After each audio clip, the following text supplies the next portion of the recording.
नमस्कार, मैं कृमल हरिया और आप देख रहे हैं 4 PM गुजरात। 27 मार्च 2020 पूरा देश एक अनिश्चित भविष्य की ओर देख रहा था। इसी बीच एक ट्वीट आता है, प्रधानमंत्री नरेंद्र मोदी का एक नए फंड की घोषणा करते हैं, पीएम केयर्स फंड। कहा गया कि ये कोविड-19 जैसी किसी भी आपदा स्थिति के निपटने के लिए बनाया गया है। विज्ञापन दिए गए, बॉलीवुड सितारों ने अपील की और देखते ही देखते पहले 4 दिनों के भीतर ही इसमें 3000 करोड़ रुपए से ज्यादा जमा हो गए। आज 6 साल बाद सवाल यह नहीं है कि पैसा कितना आया, सवाल ये है कि ये पैसा कहाँ गया। और जब देश के सांसद सदन में इस पर सवाल पूछते हैं तो इन्हें चुप क्यों कर दिया गया? क्या पीएम केयर्स फंड वाकई भारत का इलेक्ट्रॉल बॉन्ड 2.0 है, एक ऐसा ब्लैक बॉक्स जिसमें पैसा तो जाता है पर सूचना बाहर नहीं आती? इस फंड की सबसे बड़ी विसंगति इसकी पहचान में है। जब पैसा जुटाना था तब इसे पूरी तरह सरकारी दिखाया गया।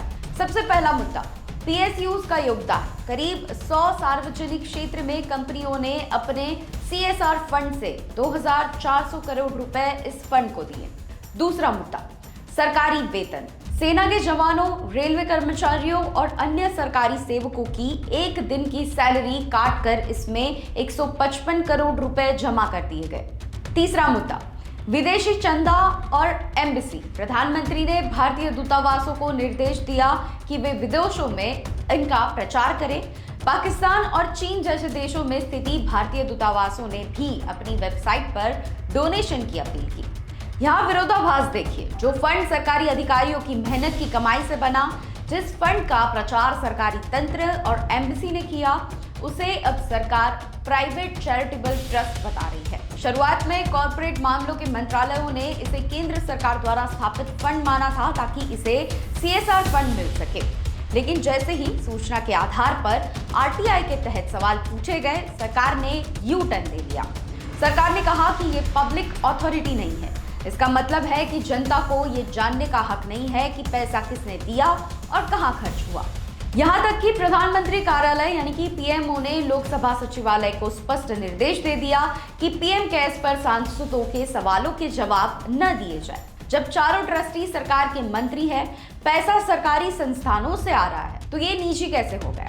ये तो ऐसा है कि जैसे प्रधानमंत्री इसे अपना व्यक्तिगत पैसा समझ रहे हो। ये सिर्फ वित्तीय पारदर्शिता का मामला नहीं है, ये जीवन और मृत्यु का मामला है।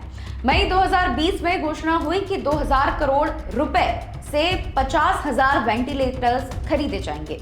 आरटीआई से पता चला कि जिन कंपनियों को ऑर्डर दिए गए वे क्लिनिकल एवोल्यूशन परीक्षण में फेल हो गई थी।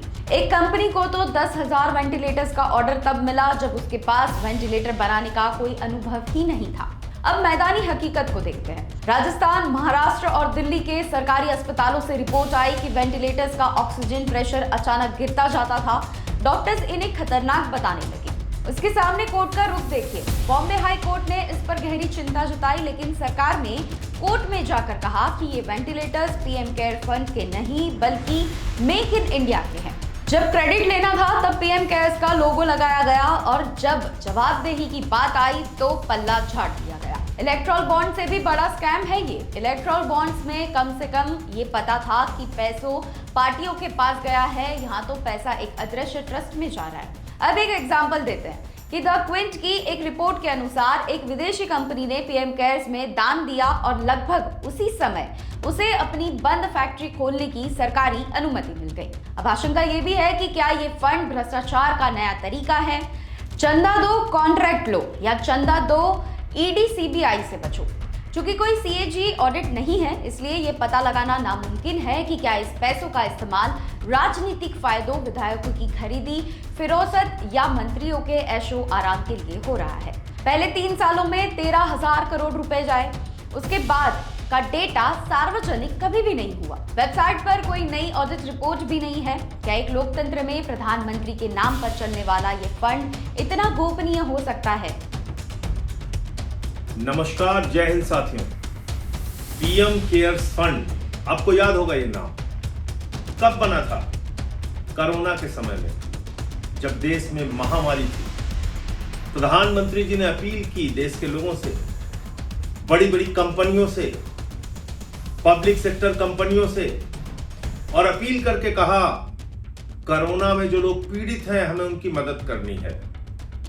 भविष्य में ऐसी कोई महामारी आए तो उससे लड़ने के लिए हम तैयार रहें, इसलिए इस पीएम केयर्स फंड में मदद कीजिए, पैसा दीजिए इसमें। और इस देश के लोगों ने दिल खोलकर पीएम केयर्स फंड में दान किया। बड़े बड़े उद्योगपतियों ने दान किया, सार्वजनिक क्षेत्र की कंपनियों ने दान किया, तमाम बड़ी बड़ी कंपनियों ने हजारों करोड़ रुपए दिए। और एक आंकड़े के मुताबिक 3 साल पहले तक करीब करीब 13,000 करोड़ रुपए पीएम केयर्स फंड के नाम पर इकट्ठा हुआ। बात तो पीएम केयर्स की है। प्रधानमंत्री जी लोगों की चिंता करेंगे, लोगों की देखभाल करेंगे, उनको राहत देंगे, ऐसी महामारी से बचने के लिए तमाम उपकरण देंगे, अस्पतालों को और मजबूत बनाएंगे, इसके लिए पैसा है। तो ऐसे पैसे के बारे में जानकारी देने को रोकना मन में क्या सवाल पैदा करता है? अगर आपने लोगों के इलाज के लिए एक फंड इकट्ठा किया है, अस्पतालों को मजबूत करने के लिए एक फंड इकट्ठा किया है, महामारी से लड़ने के लिए एक फंड इकट्ठा किया है, पीएम केयर्स फंड जिसमें हजारों करोड़ रुपए आपने इकट्ठा किया है, और मान लीजिए उस पैसे से आप लोगों ने प्रधानमंत्री नरेंद्र मोदी जी ने बहुत सारे लोगों को दान दिया, बहुत सारे लोगों की मदद की, अस्पतालों की मदद की, तो इसकी जानकारी सार्वजनिक करने में दिक्कत क्या है? क्या ये छोटी सी बात आप लोगों को समझ में नहीं आ रही? इसका मतलब पीएम केयर्स फंड का इस्तेमाल गलत ढंग से किया गया है, इसीलिए जानकारी छिपाई जा रही है। क्योंकि बहुत सारी खबरें इस तरह की आई कि हॉस्पिटल्स में वेंटिलेटर्स दिए गए जो काम करना बंद कर दिए, बहुत सारे उपकरण दिए गए जो ठीक से चल नहीं पाए, पैसे का खुलेआम दुरुपयोग किया गया, फ्रॉड करने वाली कंपनियों को, घपला करने वाली कंपनियों को पीएम केयर्स फंड से ठेका दिया गया। इस तरह की तमाम खबरें हैं। उसको छिपाना है, उस पैसे की घपलेबाजी को छिपाना है। तो क्या पीएम केयर्स फंड प्रधानमंत्री जी का निजी फंड है? क्या पीएम केयर्स फंड से जो लोगों की मदद करने का दावा प्रधानमंत्री जी ने किया था वो झूठा था, खोखला था, और दरअसल इस पैसे का इस्तेमाल भारतीय जनता पार्टी के लिए किया जा रहा है? इस फंड को निजी फंड बना के क्या विधायकों और सांसदों की खरीद फरोख्त में इस पैसे का इस्तेमाल किया जा रहा है? क्या भारतीय जनता पार्टी तमाम जो सोशल मीडिया पे दुर्भावना फैलाने का काम करती है, नफरत फैलाने का काम करती है, और इसके लिए बड़ी बड़ी कंपनियों को हायर करती है, योजनाबद्ध तरीके से देश के अंदर साजिश करती है, क्या इस काम के लिए पीएम केयर्स फंड का इस्तेमाल किया जा रहा है? देश से जानना चाहता है। लेकिन प्रधानमंत्री के कार्यालय ने पिछले दिनों लोकसभा को लिख के दिया, कोई सांसद भी अगर पूछता है कि पीएम केयर्स फंड का इस्तेमाल कहां हुआ, तो इससे संबंधित कोई सवाल स्वीकार ना किया जाए। यह कहा गया कि इससे संबंधित पीएम केयर्स फंड से संबंधित अगर कोई सवाल सांसद भी पूछता है तो उस सवाल को कतई स्वीकार ना किया जाए। कौन कह रहा है ये बात? प्रधानमंत्री का कार्यालय। ये बात मन में हजारों सवाल पैदा करती है। लेकिन आपने क्या किसी गोदी मीडिया पर इस पर बहस देखी? किसी विपक्षी पार्टी ने अगर 50 करोड़ रुपए भी इकट्ठा किए होते और उसकी जानकारी सार्वजनिक करने से मना कर देती वो पार्टी, तो आज देश का मीडिया, गोदी मीडिया हल्ला मचा रहा होता। क्या छिपा लिया, क्या छिपा लिया, कहां घोटाला हो गया, कहां घपला हो गया।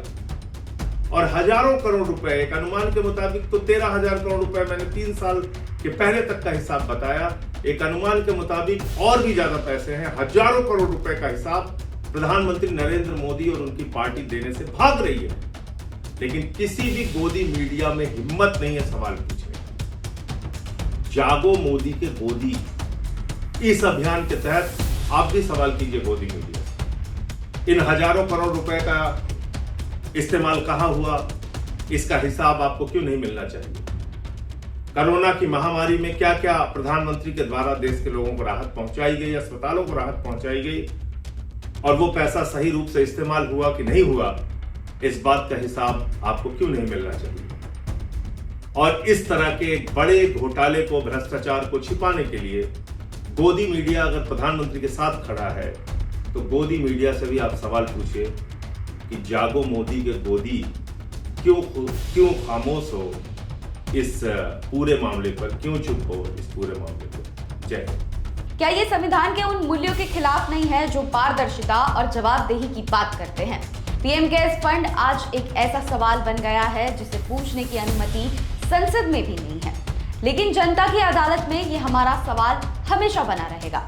हमारा पैसा कहाँ है और आप इसे छुपा क्यों रहे हैं? आपकी क्या राय है इस मुद्दे पर? हमें कमेंट्स में जरूर बताइए। नमस्कार।